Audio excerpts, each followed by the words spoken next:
नमस्कार, मैं हूं प्रियंका। आज की ग्राउंड रिपोर्ट में स्वागत है आपका। घग्गर नदी में पानी की मात्रा लगातार बढ़ती जा रही है। नदी के बहाव क्षेत्र में अवैध बांध किसानों की चिंता का कारण बने हुए हैं, जिसमें सिंचाई विभाग भी उनका साथ नहीं दे रहा है। कुछ किसानों ने निजी लाभ देखते हुए प्रवाह क्षेत्र में अवैध बांध बना दिया है और इस वजह से नदी का बहाव क्षेत्र कम होता जा रहा है, जिससे बांध टूटने का खतरा बना हुआ है। ये पूरा मामला क्या है, इस खास ग्राउंड रिपोर्ट में देखिए।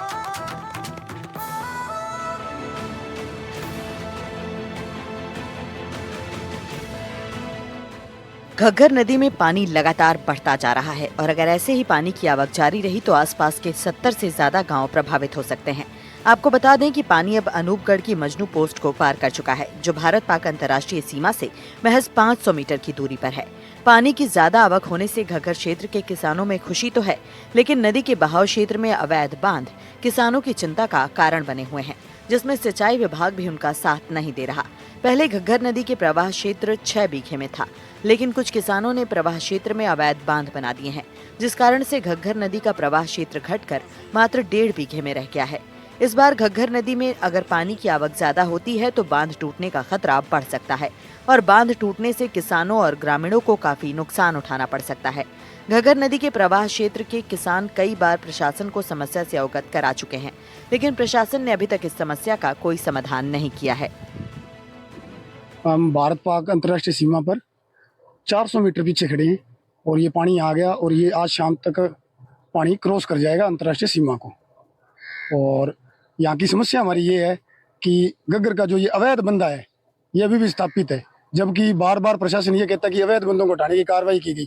गजट नोटिफिकेशन के हिसाब से ये अवैध बंदा 5 बीघा उत्तर साइड में होना चाहिए, लेकिन ये नहीं है और वो रीलाइनिंग तोड़ दी इन्होंने, जिसको प्रशासन तैयार नहीं कर रहा। और प्रशासन क्या हो रहा है अवैध बंदे? नुकसान अवैध बंदे से ये हो रहा है कि पूरा जो चक है हमारा 27 ए का, ये पूरा डूब जाएगा, पूरी फसल डूब जाएगी। हजारों बीघा मरबा जो है, हजारों बीघों की फसल जो है वो सारी डूब जाएगी और किसान कर्जे तले जगह कम है, पानी निकलने के लिए जगह बहुत कम है और ये अवैध बंदे को प्रशासन हटाने को तैयार नहीं है और रीलाइनिंग तैयार नहीं कर रहा। प्रशासन कह रहा है कि रीलाइनिंग के लिए हमारे पास बजट नहीं है और हजारों बीघा का मुआवजा देने के लिए बजट उनके पास है। किसानों का कहना है कि पिछले 6 सालों में इस समस्या से प्रशासन को कई बार अवगत कराया गया, लेकिन दबाव की वजह से प्रशासन इस अवैध बांध को नहीं तोड़ रहा। सरकार द्वारा जारी गजट नोटिफिकेशन में भी ये बांध नहीं है, जिसकी जानकारी प्रशासन को भी है, लेकिन जल संसाधन विभाग इस बांध को तोड़ने के लिए तैयार नहीं है। अगर इस बार घग्गर नदी में पिछली बार की तुलना में ज्यादा पानी आता है तो ये बांध टूट सकता है। बांध टूटने से किसानों की करीब 300 बीघे में खड़ी फसल खराब हो सकती है, साथ ही लोगों के घरों में भी सैलाब का कब्जा हो सकता है। और एक रीलाइनिंग का बंदा जरूर तैयार करवाया जाए, जो कि एज पर राजस्व रिकॉर्ड है, जिसका मिलान action AN, SDM, collector, tehsildar, patwari बार बार रिपोर्ट कर चुके हैं, लेकिन फिर भी प्रशासन जो है उसका कोई समाधान कर नहीं रहा। पिछली बार से अब की बार पानी कितना ज्यादा आ रहा है? क्या है पानी का अनुपात आ रहा है? इस बार तो पानी का अनुपात पिछली बार से बहुत ज्यादा है। पिछली बार यही कोई 3000 क्यूसेक के करीब पानी यहाँ था, तब ये बंदा 3 अंगल या 4 अंगल पानी इसके नीचे रहा था। और इस बार अगर पानी जिस हिसाब से आ रहा है पंजाब से और से पूरे हड़ खुले हुए हैं, पूरे बांधों से पानी जो है निकला है, निकासी हुई है। लास्ट एग्जिट पॉइंट यही है शिवालिक पहाड़ी के बाद, जहाँ पानी जमा होता है और यहाँ पानी कम से कम ज्यादा नहीं तो 1 महीना रुकेगा। जब पानी यहाँ पे दबाव आके 1 महीना रुकेगा तो ये बंदे जो है सारे गार बन के निकल जाएंगे, एक भी नहीं रहेगा। एसडीएम सुरेश राव ने बताया कि घग्गर नदी के अनूपगढ़ आने के करीब 3 महीने पहले ही उन्होंने संबंधित अधिकारियों की बैठक लेकर तहसीलदार के नेतृत्व में टीम का गठन कर दिया था। इसमें जल संसाधन विभाग को भी निर्देशित किया गया था कि प्रवाह क्षेत्र में आने वाले सभी अवैध बांधों को समय रहते हटा दिया जाए। जल संसाधन विभाग रायसिंह नगर के एक्सीएन युगराज सिंह ने बताया कि पिछले 15 सालों से इसी प्रवाह क्षेत्र से घग्गर का पानी आता है। हालांकि उन्होंने ये भी माना कि ये बांध गजट नोटिफिकेशन के तहत स्वीकृत नहीं है, लेकिन सुरक्षा की दृष्टि से इसे तोड़ा नहीं गया है। जल संसाधन विभाग के एक्सीएन के दिए गए जवाबों से स्पष्ट होता है कि विभाग की मिलीभगत के कारण ये बांध आज तक नहीं हटाया गया है, क्योंकि किसानों के अनुसार 6 साल पहले तक ये बांध यहाँ पर नहीं हुआ करता था। इन अवैध बांधों की वजह से किसानों को परेशानी का सामना करना पड़ रहा है। अब देखने वाली बात होगी कि आखिर किसानों की इस समस्या का क्या और कब तक समाधान हो पाता है। एनडीटीवी राजस्थान के लिए अनूपगढ़ से दीपक अग्रवाल की रिपोर्ट।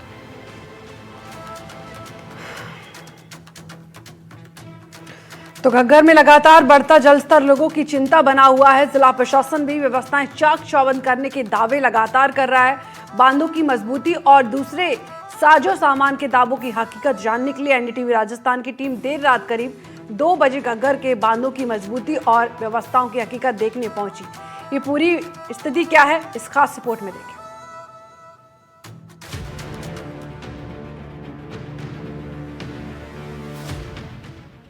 हनुमानगढ़ में घग्गर नदी का जलस्तर चिंता का विषय बना हुआ है। स्थिति की गंभीरता को देखते हुए जिला कलेक्टर और पुलिस ने भी सभी कर्मचारियों को अलर्ट पर रहने का निर्देश दिया है। पूरी स्थिति का जायजा लेने के लिए हमारी टीम बांध तक पहुंची और हालात का जायजा लिया।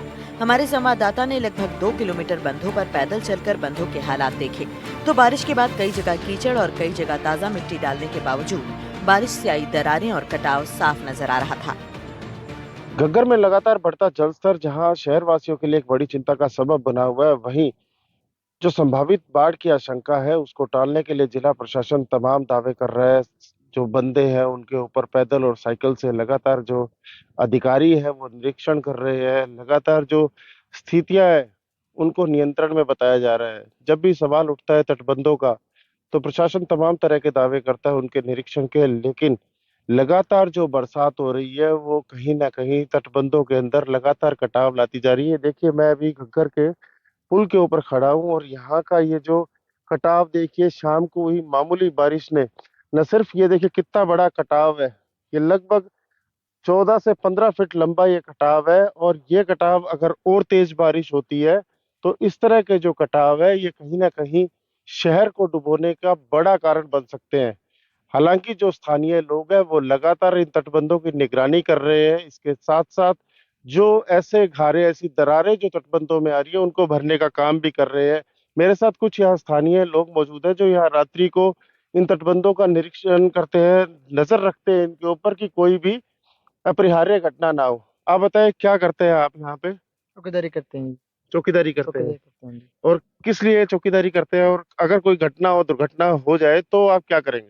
तो भाई हम ना यहाँ पे चौकीदारी रात को पिछले 10 दिनों से कर रहे हैं, क्योंकि हमारे यहाँ पास में ढानी है तो हमें खतरा बना रहता है भाई न जाने में कोई घटना ना हो जाए। और जैसे ही बरसात बंद होती है जब हम खुद के पर्सनल ट्रैक्टर लेके आते हैं उस यहाँ पे, मतलब कि इनको घरों को ये जो बने हुए दरार इनको हम भर देते हैं। जैसे ही बरसात आती है वापस से ये खुल जाते हैं, फिर हम इन्हें बंद करते हैं। लेकिन प्रशासन पता नहीं कहाँ पे खोया हुआ है, इनका ध्यान नहीं दे रहा है कि हम खुद कर रहे हैं। प्रशासन अगर आपके बंदे दे हमारे साथ वो लगे तो हम इन्हें अच्छे से मतलब कि परमानेंट कर सकते हैं। जिस तरह प्रशासन दावे कर रहा है कि मिट्टी के गट्टों की व्यवस्था कर दी है, बंदे जो मजबूत कर दिए हैं, उन सबको लेकर क्या कुछ व्यवस्था है ग्राउंड नहीं पर? जी, देखो सिर्फ गट्टे हैं। मेरे हिसाब से यहाँ से कम 2 किलोमीटर दूर गट्टे रखे हुए हैं। अगर यहाँ पे अगर कल को पानी टूटता है तो गट्टे वहां से लाएंगे जब तक तो ये बहुत ज्यादा खुल जाएंगे ना गारे, तो उनका कोई दम वाली बात नहीं है। वहीं बंधों की चौकीदारी कर रहे 2 युवक भी मिले, जिनसे बात की तो युवकों ने बताया कि ये प्रशासन दावे जरूर कर रहा है कि सुदृढ़ व्यवस्था है, लेकिन धरातल पर सरकारी दावे कागजी ज्यादा नजर आते हैं। युवकों ने बताया कि वो लोग लगातार बंधों पर ट्रैक्टर से मिट्टी डालकर इसके कटाव और दरारों को भर रहे हैं। पिछले 10 दिनों से रोज रात को निगरानी भी करते हैं ताकि अगर कोई कटाव जैसी स्थिति बने तो उसे तुरंत नियंत्रित किया जा सके। तो ये जो इतना बड़ा यहाँ पे दरार आई हुई है और जो आगे भी रास्ते में उनने देखा जगह जगह कम से कम यहाँ से 200 मीटर में कम से कम 20 जगह दरारें हैं, बड़े बड़े घारे बने हुए हैं। तो ऐसे में जब घग्गर का स्तर जब लगातार बढ़ रहा है तो ऐसे में तो ये स्थिति बहुत खराब कर सकता है। बिल्कुल हो सकते हैं जी, हमारे पशु मवेशी बिल्कुल ऐसे बंधे हुए हैं। और मैं ये मैंने खुद ने बंद किए थे ये सुबह बरसात से पहले, और बरसात आने के बाद आप खुद देख लो आपके आगे कि मतलब कितने कितने 15-15 फुट के गारे बन चुके हैं ये। निश्चित तौर पर ये सवालिया निशान लगा रहे हैं ये लोग। इनका कहना है कि जो प्रशासन जो व्यवस्थाएं चाक चौबंद करने का जो दावा कर रहे हैं वो जमीनी धरातल से उन दावों का कोसों दूर का वास्ता नहीं है, लेकिन ये लोग लगातार अपनी सुरक्षा को लेकर चौकन्ने हैं और इसी के चलते हर बारिश के बाद में और हर रात को ये लोग यहाँ पे पहरेदारी करते हैं। किसी भी अपरिहार्य स्थिति के अंदर तुरंत तुरंत इन्हें पता लगे ताकि उस घटना को टाला जा सके, उस नुकसान को सीमित किया जा सके। लेकिन जिस तरह से लगातार बारिश हो रही है वो कहीं ना कहीं कोर्ट में खाज का काम कर रही है। एक और घग्गर का जलस्तर लगातार बढ़ता जा रहा है, वहीं लगातार बारिश है वो तटबंधों के अंदर जो ताजा भर्ती करके तटबंधों को मजबूत करने का जो प्रयास किया जा रहा है उसको कहीं ना कहीं वापस से खोखला बना रहा है। अब देखना ये होगा कि प्रशासन जिस तरह से खुद को चौकन्ना होने का और व्यवस्थाएं चाक चौबंद करने का दावा कर रहा है, ऐसे में बरसात जो है वो उन दावों को लेकर उसमें दिमक का काम कर रही है। क्योंकि एक तरफ प्रशासन दिन के अंदर व्यवस्थाएं संभालता है, तटबंधों का निरीक्षण करता है, वहीं शाम को बारिश के बाद में फिर से ये कटाव ऊपर आ जाते हैं, जो कि कहीं ना कहीं यहाँ के जो स्थानीय लोग हैं, आसपास के जो लोग हैं, उनके लिए कभी भी एक बड़ा खतरा साबित हो सकते हैं। ऐसे में सवाल ये खड़ा होता है कि घग्गर के जिस बंधे का निरीक्षण प्रभारी मंत्री ने अपने दौरे के दौरान किया था, उसी बंधे के हालात ऐसा होना कहीं न कहीं चिंताजनक है और सभी दावों की पोल खोलता नजर आता है। एनडीटीवी राजस्थान के लिए हनुमानगढ़ से मनीष शर्मा की रिपोर्ट। और अब बात उदयपुर की, जहां लगातार हो रही बारिश किसानों के लिए आफत बनी हुई है। खेतों में पानी जमा होने की वजह से फसलों का भारी नुकसान हुआ है। शहर के पास सबसे ज्यादा कानपुर एरिया में फसलों को भारी नुकसान हुआ है। किसानों का दावा है कि कानपुर पंचायत के गांव में 5000 से ज्यादा बीघा खेतों में पानी भर चुका है, जिससे फसलें पूरी तरीके से चौपट हो गई हैं। कानपुर पंचायत उदय सागर के करीब है और वेटलैंड एरिया है और खेतों में पानी घुसने से पूरी फसल चौपट हो गई है। कैसे हैं हालात, इस रिपोर्ट में देखते हैं। उदयपुर में पिछले 2 दिन से लगातार बारिश का दौर है। शनिवार को शुरू हुई बारिश रविवार को बड़ी भारी मात्रा में हुई। उसके बाद में आयर नदी जो है, कैचमेंट में बारिश होने के बाद आयर नदी अपनी क्षमता से भी अधिक वेग में बही। इसके कारण उदय सागर का जो एरिया है, उदय सागर जो झील है, उदय सागर झील पूरी लबालब हो गई है। लबालब होने के बाद में उसका जो पानी है, उसका पानी कानपुर एरिया तक पहुंच गया, क्योंकि वेटलैंड एरिया कहा जाता है कानपुर पंचायत को। उदयपुर से समीप ये कानपुर गाँव है और अभी हम खड़े हुए हैं और यहाँ के खेतों की स्थिति आप देख सकते हैं पूरी किस तरह से। खेतों में ये जिस खेत में मैं खड़ा हूं, यहाँ पर धनिया की फसल उगाई गई थी, लेकिन अब फसल कहीं पर भी दिख नहीं रही है। घुटनों तक इसमें खेतों में पानी भरा हुआ है और पूरी तरह से नष्ट हो गई। उसके पीछे भी जो गोभी की फसल है, उस गोभी की फसल भी पूरी तरह से तहस नहस हो गई। यानी कि किसानों का कहना है कि 5000 बीघा जो है इस एरिया में आता है और कई गाँव है इसमें जुड़े हुए, उन सभी में पूरे खेत जलमग्न हो चुके हैं। फसल जो है मक्का सहित जो सब्जियों में धनिया हुआ, गोभी हुई, सभी खराब हो चुके हैं। किसान हमारे साथ में, जिनसे बात करेंगे कि किस तरह से खराब है। आपका नाम बताइए और किस तरह से खराबा हुआ है, क्या कारण है? मेरा नाम मदनलाल डांगी है, मैं कानपुर का निवासी हूँ। हमारे कानपुर व आसपास के आधे दर्जन से भी ऊपर के गांवों में काफ़ी किसानों की फसलों का खराबा हो चुका है, जिसमें साग सब्जी, मक्का की फसल, जवार की फसल, सारी फसलें चौपट हो चुकी है। और ये 5000 बीघा के आसपास खराबा हुआ है, जिसमें अभी भी 2 दिन हो गए बाढ़ को आए हुए, लेकिन अभी भी लगभग यूँ समझिए कि 800 हेक्टर 2400-2500 बीघा ज़मीन में आज भी पानी भरा हुआ है।